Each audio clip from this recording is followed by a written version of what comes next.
8 o'clock.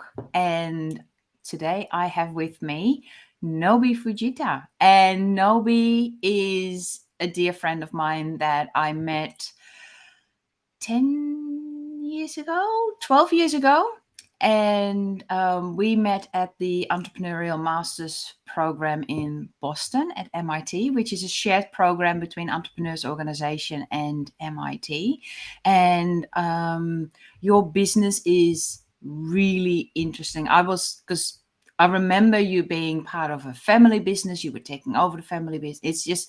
It's a massive, big story. And I thought out of service, LinkedIn Live is all about risk management, risk mitigation, leadership, and compliance. I need to have a chat with you. Like, what happened in the past 10 years? So, Nobi, thank you so much for joining me. Thank you very much. So let's kick it off. Currently, we were just talking before. You're not 100% active in the business, so can you explain to me what your business is currently and how you are a leader in your business? Okay, Ivanka. About 10 years ago, right after I finished the program in Boston, I came back and realized I had no passion on whatever I was doing. So, meaning that I was running a factory business, and I've been working for the factory for last 10 years. So when I came back from US to Japan and take over my business, my father's business, I realized I need a factory with me. So without too much thinking, I borrow money from the bank and I set up a factory and I look for a guy who can run factory for me and start the factory business.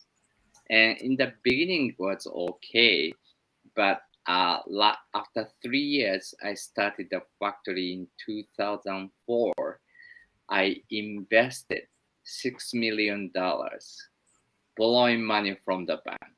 So I took all the risk on that, and I bought a land, built a nice factory, and bought a lots of machine, and I just started there. But in the beginning was okay, but 6 months later, financial crisis hit, and pretty much I lost all of my business there. And people start realizing that our company is losing money, and then people start leaving, right? And then I had big factory with all the new machines and with not much business into it. So that was a time I joined EO, and right after there, that timing I met you. So that was a timing. Hmm. And I realized after, spending 3 years, how I can recover this, right? And I was struggling, trying to rebuild the team and trying to continue the business.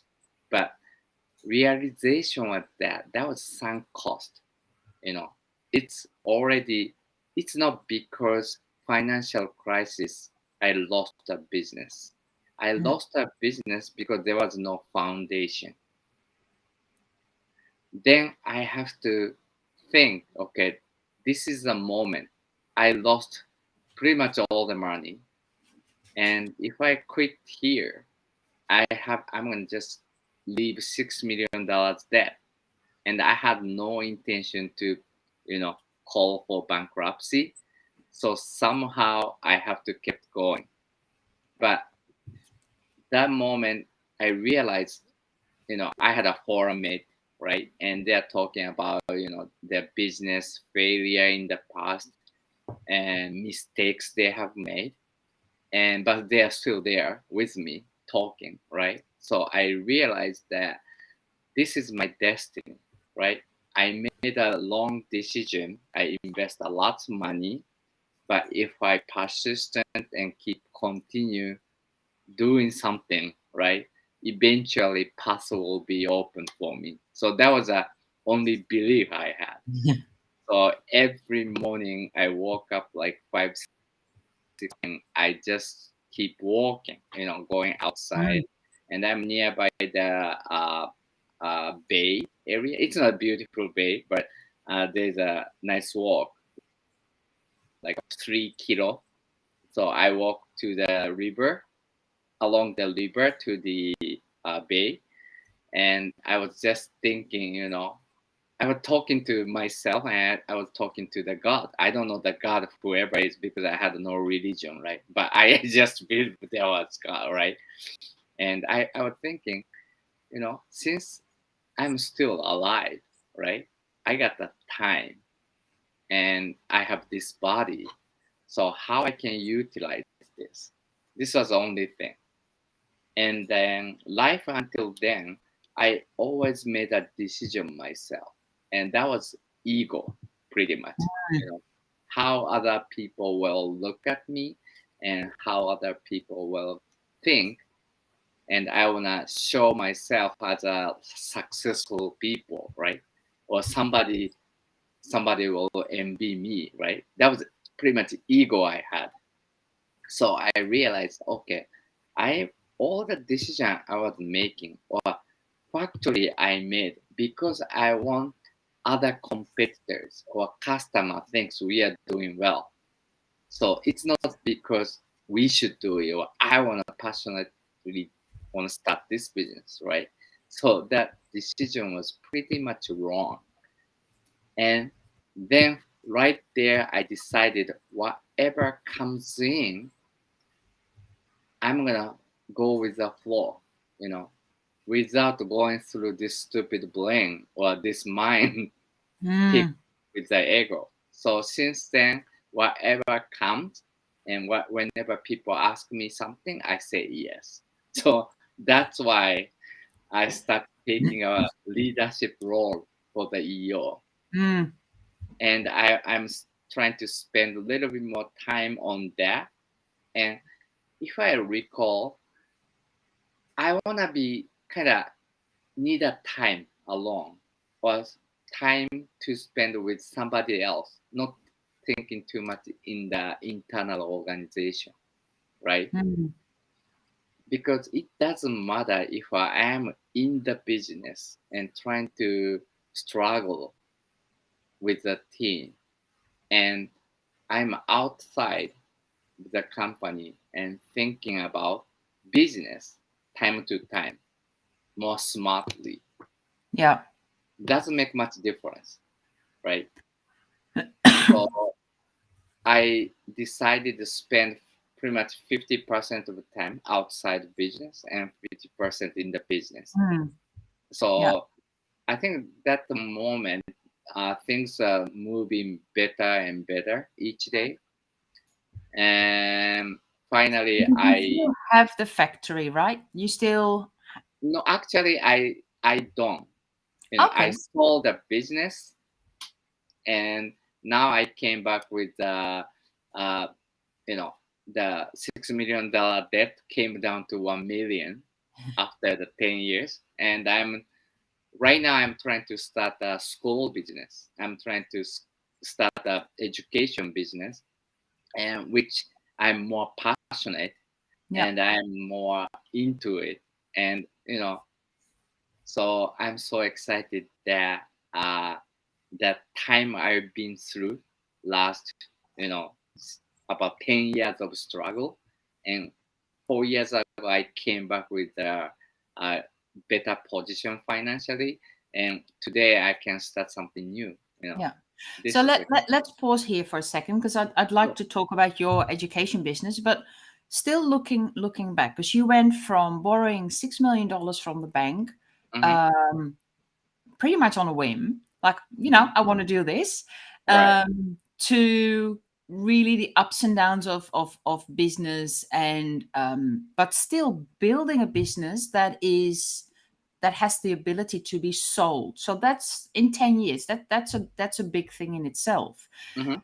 especially because, like you were saying, a lot of your decisions were made based on ego, Mm-hmm. and also you never really had the passion for that type of business. Mm-hmm. So, what do you, if looking back, it's really easy to look back and to sort of do a post mortem, or to have a good look at what happened. What were the one or two decisions that you made that turned your business around Mm-hmm. to be able to be sold? What were those one or two things? Biggest thing came to me was in 2013, and I had a number two running a factory, and he decided to leave the company. And behind my back, he and the head of sales decided to talk to the different company and try to bring all the business with them to Hmm. the new how for them is a new investor, right? And that moment inside myself was pretty much turmoil, right? Hmm. However, I realized that since they are doing that behind my back, and I decided to let them go without arguing, because that was also the sign that maybe in short term I might be struggle, but they are doing that because we have not trust each other. So that Hmm. what's the point keeping this untrusted relationship continue? So I decided to let them go, and I'm gonna lose, everything, but I can start over again with the Hmm. team I like to have. So I think, I was pretty much counting on them to run that factory business, but you know, I decided to let them go. So that's the one thing. So people, you wanna be with the people who has the same mindset, same culture, and like being with family, right? Like you don't have to think about if they might be doing something wrong against me, right? So you wanna be with the people who you can trust. So Hmm. that's a lesson I learned. So I decided instead of going for the skill set, I like to be a people with the people who I can trust. So that was a change, pretty much. Yeah, so it really comes. So there's a couple of leaps of faith there, and it's really also trusting your team, and really finding a team that is aligned with your core values, and people that. So it's almost like personality over a skill set that you Hmm. that you really focused on. So the whole culture thing, because that's interesting to me as well, because your business is in Japan. A lot of your training is overseas. A lot of your entrepreneurial training is in America. Hmm. um, how was that translate? Was there a lot lost in translation, like stuff that you learn in America and then you try to apply in Hmm. your business in Japan? um, how did that go down? Yes. Pretty. I have to explain you that prior to come back to Japan, 2003, when my dad passed away and started taking over business. Prior that 3 years, I was in Michigan, Detroit, in automotive industry, and I was in the factory making a parts for automotive industry. And that company was came coming from the big, multi-billion-dollar company from the U.S. and Japanese company bought the factory, right, and take over. And I was an assistant to the president because the president coming from Japan with no language, right? Mm, So pretty much I have to talk whatever he's thinking plus my support, mm, right, to the team. And in the factory, we have 50 members. And my duty was transferring those members from UAW, United Automotive Workers Association, right? This union people into Japanese Mm. company. And so my role was being them and negotiating so that they can give up whatever the benefit they had into the smaller company, Japanese company, not so much benefit. So this was a Mm. tough one. And but long story short, I had a great relationship with those workers and they trusted me and I became negotiator on behalf of them to the Japanese company. Mm. And Yeah. Yeah. also Yeah. Yeah. I also the one who understand the limitation the smaller Japanese company can offer. So in the beginning, they're very upset because they're gonna lose all the benefit. But finally, they agreed to be joining Yeah. with us. So through that negotiation, I was so happy and I had a confidence. Okay, I can do, right? I can manage people, I can work with people. So when my dad passed away and I came back to Japan and running a Japanese factory, it seems like easier, you know. Mm. However, it was different. Culture is different. US people are very direct, you know, they talk direct and they tell me what they want. In Japan, culture wise, they're not gonna tell me what they want. And they're thinking everything in mind, but they're not gonna say it. So biggest shock was when I came back and I start interviewing, hiring new person, and I'm asking how much you need, right? Mm. They're not gonna tell me how much they want. So that was a culture difference, right? In US they are telling me, okay, I need this, I need this, I need this, right? So I say, wait, I cannot give you everything, right? But in Yeah. Japan, I can they're give not you gonna this, this, tell, this. right. In Japan, they're gonna tell me how much they want and what they want because it's culture wise, it's not uh, polite to Mm. say their wants or Yeah. needs. Yeah. So Do you feel that that was part of the reason why the original factory wasn't really doing that well, and why you pretty much lost the business? Is that why? Is that one of the reasons, that that culture difference and not connecting with the team as much? yes, that's pretty much that. And I when I came, I tell my team that I'm not gonna reading a air, meaning Mm. that in Japan we say reading the air. Yeah, yeah. I'm not a mind reader. Right.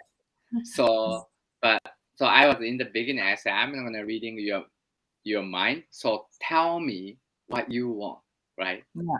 So that was the attitude I had. I came from the US. I came from the US. I Mm. know how to run the company, right? That was the ego I had. Yeah. So guys, walk with me or leave type attitude. So like back to my story that I didn't have a foundation with that team Yeah. and business. Yeah. Yeah, so that's really the crux of it, isn't it? Like, to run a successful business, it Mm-hmm. is understanding what your team wants, understanding what they need, and understanding how they can support your goals and your vision, Right. moving forward. So then you changed your approach to hiring people, and you really hired for core values. You really hired for personality traits and that trust factor. Mm-hmm. And did that help you to bring the business back up so that it was ready to sell after 10 years? Or was there Uh, something else that you changed? I change. If I think of, I change that. Of course, the style of leading people is one thing, and I also changed that. I'm gonna do in business whatever I'm passionate. So although I was running factory, but I was trying to modify the business so Mm, that I am more into it, more interesting, and more I feel I'm serving to the society of our clients. mm, So I changed the business way so that if I am more, how is it, passionate, I all the ideas comes into me, right? Without thinking, and you see the people accident, that people will help eventually, right? Or you might meet a client who will come to us and helping our businesses.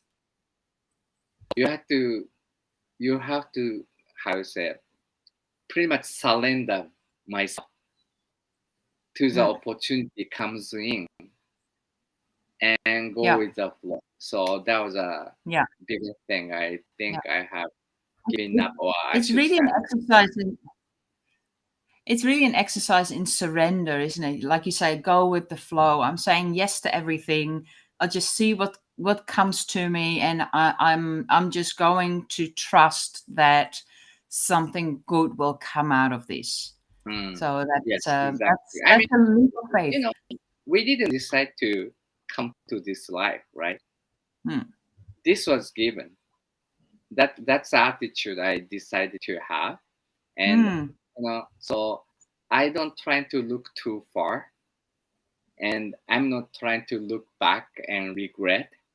But today, I received this day, right? I'm meeting Yeah, with you, and this is the opportunity you gave me.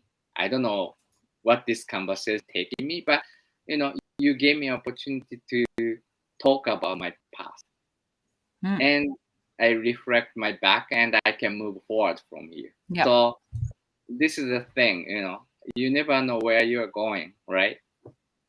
So I'm enjoying a life. So that I yeah. have to say. That's such a powerful way of being, just being. And that's I love that. So let's move on to the now, because you've Hmm. sold your business. Hmm. um so you've left all that behind, but you still have this $1 million debt. Yet Yes, you I still have a few $1 million debt, but it's a in- manageable, right? yeah, It's under um control. So, which is a yeah, lot better than $6 million debt without control, right? yeah. But then you go, hang on, yes, I have this debt. I can go and have like a secure job and sort of chip away and pay it off. Or let's just start a new business. Yeah. And you started a new business. So tell me more about your new business. So, Okay. Right now, I haven't started. I'm preparing right now.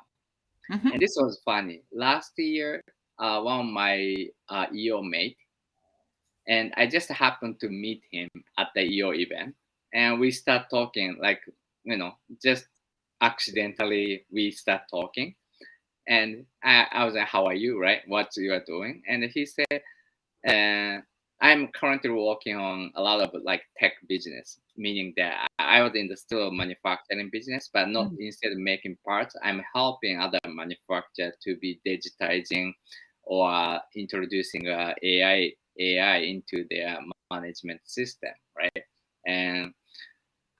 And I was just telling that I'm start doing this because I think I like this, and mm, you know, so and then he goes, "You know what? I'm gonna starting a college." He said, he was running a like nursery school or kindergarten and mm, some English school in Philippines and Japanese school in Thailand and something like that. So he's mm. in education business, Yeah. and he goes, "I'm gonna starting a college for handicapped people, so that I'm gonna creating he's creating a school and village that so that diversified people will come and live together. So I would like to make a model case with that. And Nobi, can you help me to support those disabled people can work and join the society with your technology, whatever the technology you can bring in, right? So that's a moment I realized that, okay, this is another to me, right? Why not, right? Mm. And I don't know how to do it, but I came to my partner in Malaysia, and then I talk about that this my partner is trying to create, and they are so excited, and they are so, a lot of people, I want to do it, I want to do it, right? I realize that this is a moment I should be taking this project into reality. So Yeah. so now I went back to Malaysia and the university and did a pitch on behalf of my partner, right? And most of schools are participating to bring their students to Japan and work on this project, building a technology to support disabled people to participate in the society. So this is a Yeah. pretty much a project we are working on. And I'm going to creating a Yeah. tech college, but not as schooling, but I'm going to giving a lot of those social projects and giving to the student. And as a moderator, I'm going to help students work on this project together. And they can get Yeah. a micro credential back to their school in Malaysia. Yeah. So it's Malaysian students that come to Japan for their schooling. Yes, in the beginning, a Malaysian student, but point is I want to create a school for the English educational system in Japan with a college level, but they come and work for real project together with us. So this is a Yeah. concept. Yeah. And I know you don't like looking backwards, Yeah. but what is it in the last 20 years of being in business that you've learned that you now feel that this is the reason why I've learned this? This is what I can use in this project. I think when I was 26, almost like 25 years, 27 years ago, Don't say that. uh, I wrote, and you know since I was born until 26 years of age in the US, as writing, how I was born and how I grow, and from all the experiences I had. And then from that point, where I want to go, right? And I was writing, I want to be an educator. I didn't Okay. know. I didn't know that, but I happened to open the old notebook when I moved, and I saw it. Wow, I was writing educational, and I want to be an educator. And right, I want to do that, right? But I had no opportunity. Up until last year, my partner Mm. came to me with a project. So I thought that was a sign. Now that's long-term planning. Yeah. Oh, Yeah. that's fantastic. So setting something in motion 26 years, 26 Hmm. years ago, and wanting to be an educator, but then totally going off on a different pathway. So Hmm. in that different pathway, what are the specific skills that you've picked up that now set you up to actually become that educator that you've always? Is that your leadership skills? Is it reading the air? Is it specific business skills that you've picked up? What do you feel is the lessons learned that make you ready for this step now? I think the skill I came up with, that I have a vision people like to join. So Hmm. this is a project not coming from me, but bigger vision from my partner. But still, from my role, I can contribute to this vision, and then still my team can be excited, right? We don't know how this vision will be realized or not, but people are excited, right? And they want to contribute, Hmm. and people want to, our teammate want to contribute to something. Nobody want to be just being lazy and do nothing. they want to do something, whatever that they do is connected to some bigger thing, right? And this is a project. I don't know if we can make money out of it, but still, my vision with this is I'm going to starting with Malaysia, but I'm going to starting from the student come over to Japan and speak English and taking over the project in Japan with this is a vision I have. You know, I know you live in Australia, right? A lot of students wanna go Australia, wanna go US, UK, Mm.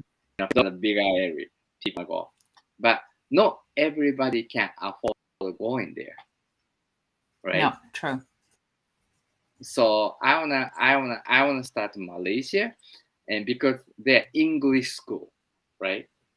English oriented country in Asia, amazingly. Yeah, So that's why I want to start with Malaysia, but I want to bring international student coming to yeah, Japan, educate not education, but work project together and take their success story back to their country, and they can be, you know, yes, contributing their society. yeah. Spread from there, and you're specifically focused on um, like lesser abled people to really help them to integrate into society.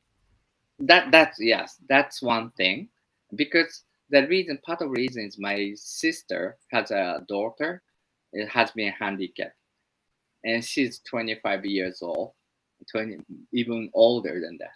But anyway, I think 27 or 8, and you know, so I have seen how my sister has been struggling, but Mm, somehow she created a, a job for her, so that after she leaves this, world, still she can live in the society. But I think a lot of parents is worried about, you know and for mm, their children if they are disabled. And if yeah, some countries taking care of really good, but not many countries are doing very well. yeah, So, we have to. There are technologies, and a lot of technology is not, used waste. People are just looking for making money, but mm, technology is there for to support people for the better yeah, world. yeah, So I started this business, and I was in the manufacturing business, but it's difficult because people are not ready to adapt that technology, they don't adapt. But mm, the technology should be applied to the people who need it. And I talked to the Malaysia, and I forget what kind of things, but she's on the wheelchair, and she has some muscle problem, and she's worried about after education. She said, after I finish college in Malaysia, I don't know if there's the opportunity to work, right? mm, So I told her, why don't you come and work with us? We need the exactly type of person who you yeah, are, right? yeah, So yeah. yeah. So it's really integration and diversification of the workplace, and really helping businesses understand that even though a person may be not normal, and I'm Mm, really using the air quotes here, mm, whether that is a physical or um, neuro, or could be anything, mhm. they are still valuable assets for a business. Of course, Yeah, yes.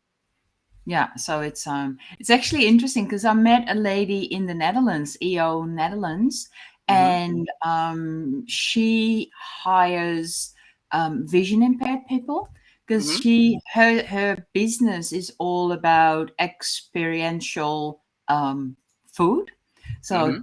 dining in the dark. So she Hmm. hires blind waiters because she goes like, doesn't matter to them that it's dark or not. So Hmm. there's the blind people or the vision impaired people who are wait staff in her Hmm.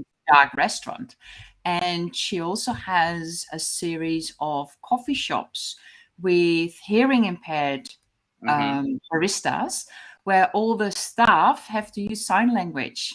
It's like a cappuccino, or it's Yeah. Okay. it's like a espresso, like that kind of thing. So Mm-hmm. really actively engaging, um, you know, physically impaired people in the workplace, and giving them a really good place to work. So I think Mm-hmm. that's, while you were But talking, I was thinking, is it like an ages and stages kind of thing? Like when you're in your 20s and in your 30s, it's all about making money and building assets and looking after your family and all that sort of stuff. But now that we're in our 50s, mm-hmm. is this now the Don't be time when, shy.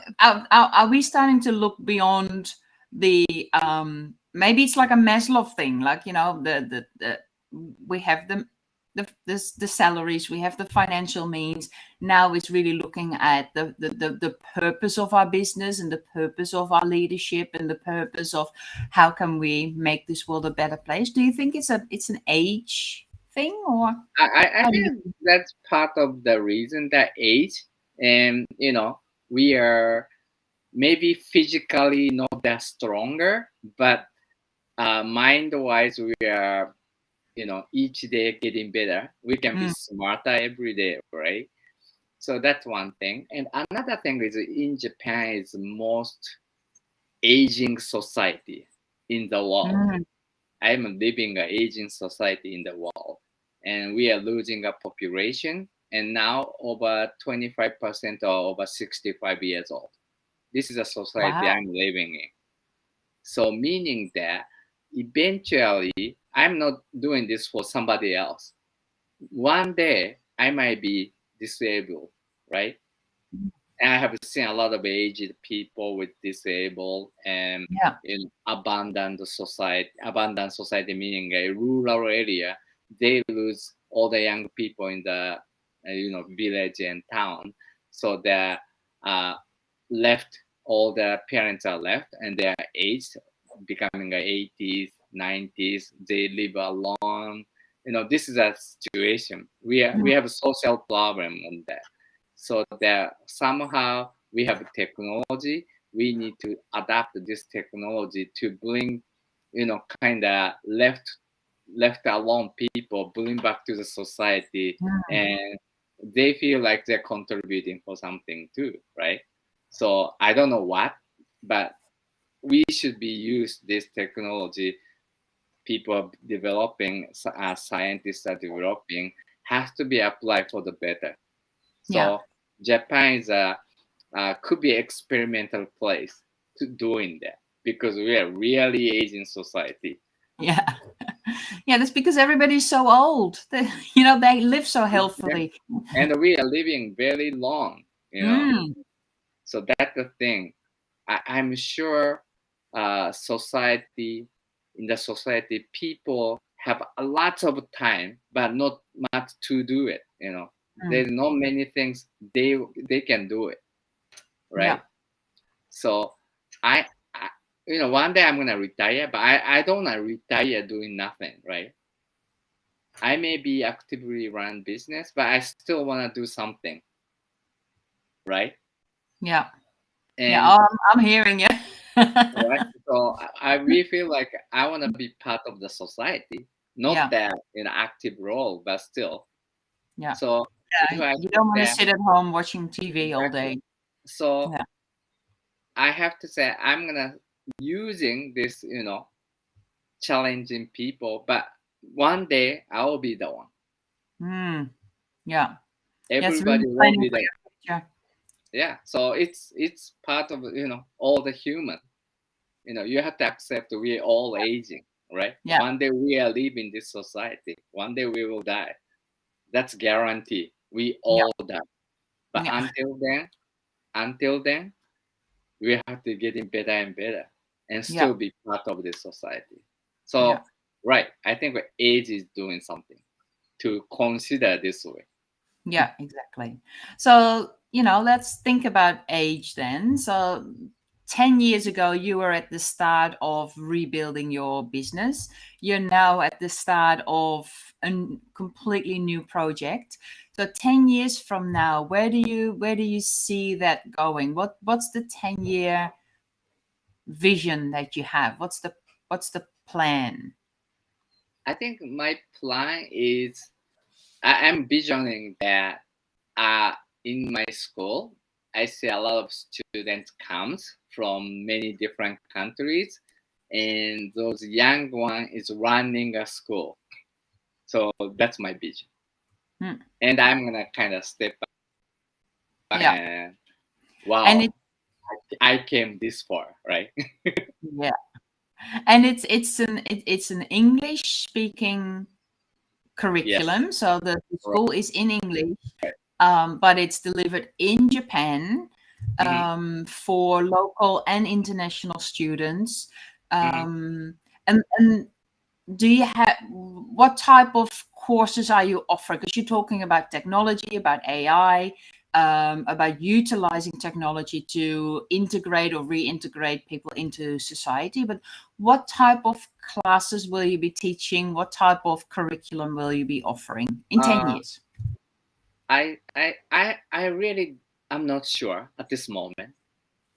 Mm. I really don't know because whatever the I think this school should be project first, real Mm. project first, and whatever necessary to kind of help this Mm.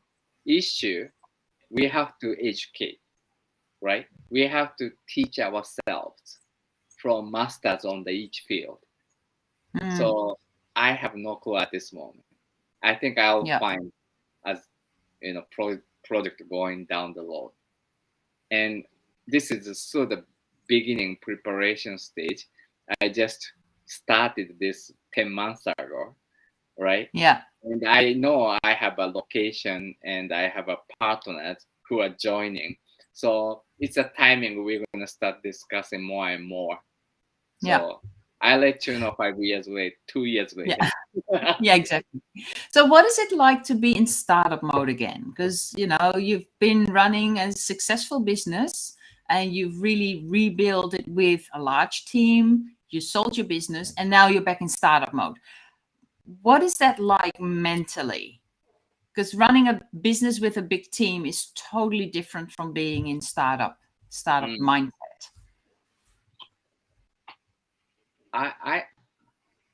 I, I don't know, but like I said, we one day we all die, right? Mm. And but still, I don't know when I'm dying. That's a problem. So that's why we have to keep, you know, living, do something, right? So once you done one project, you have to move on.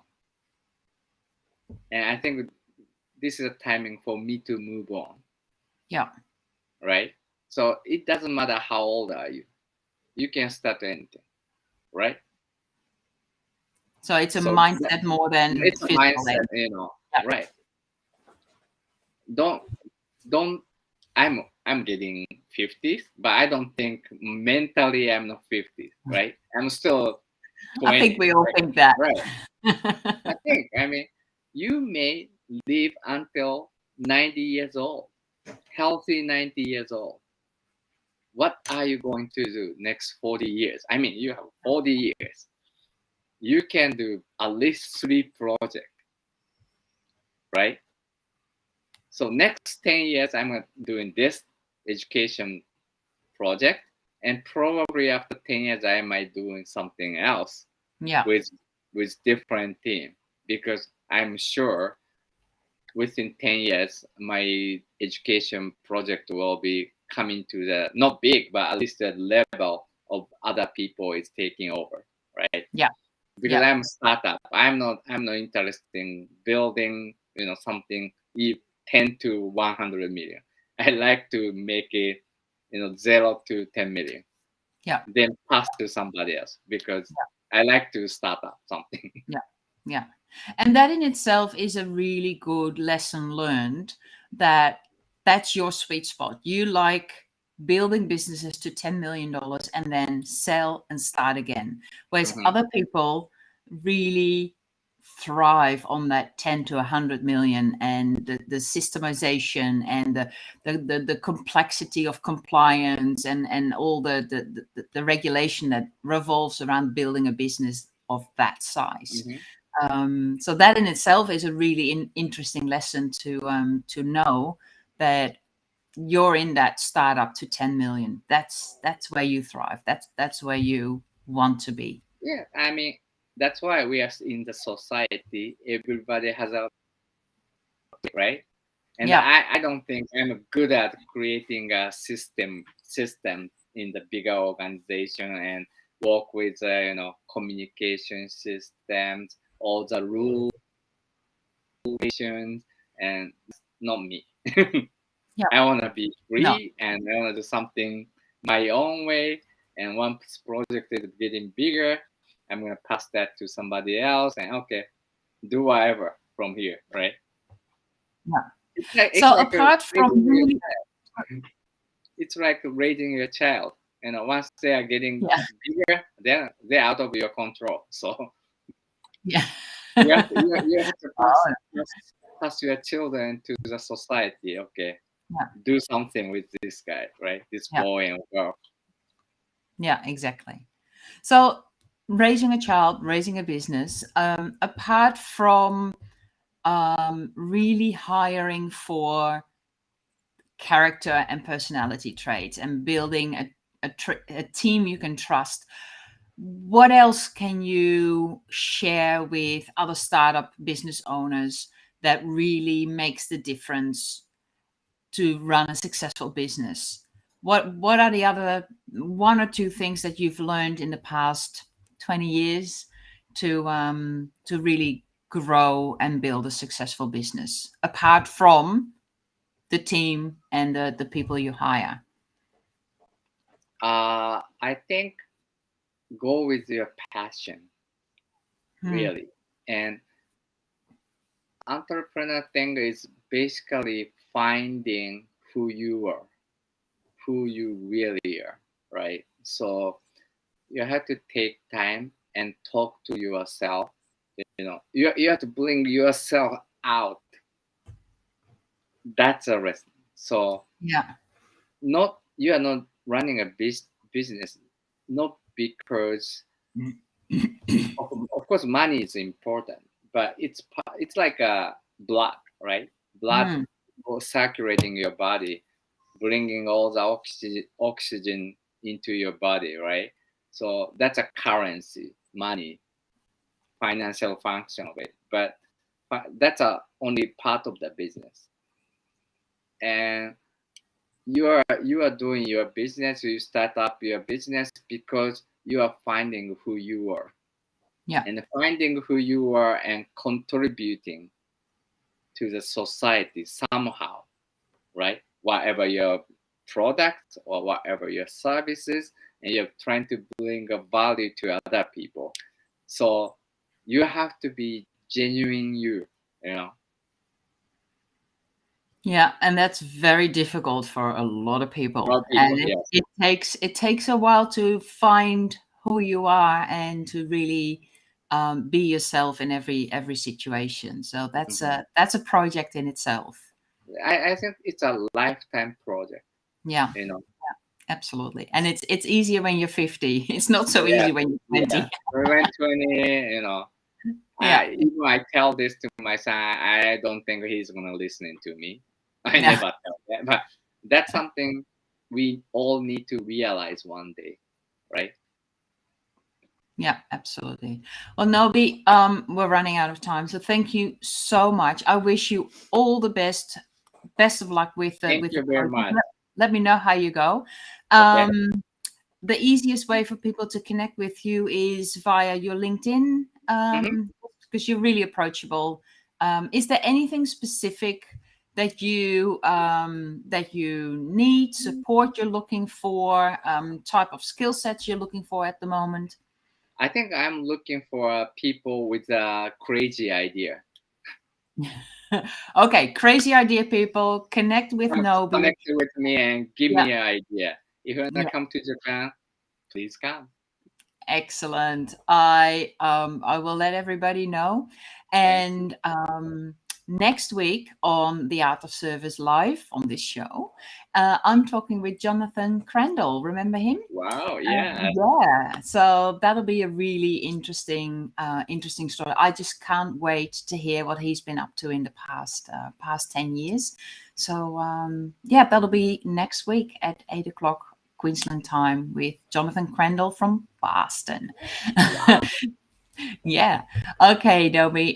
You don't go. I'm gonna end the stream here. But don't go anywhere so I can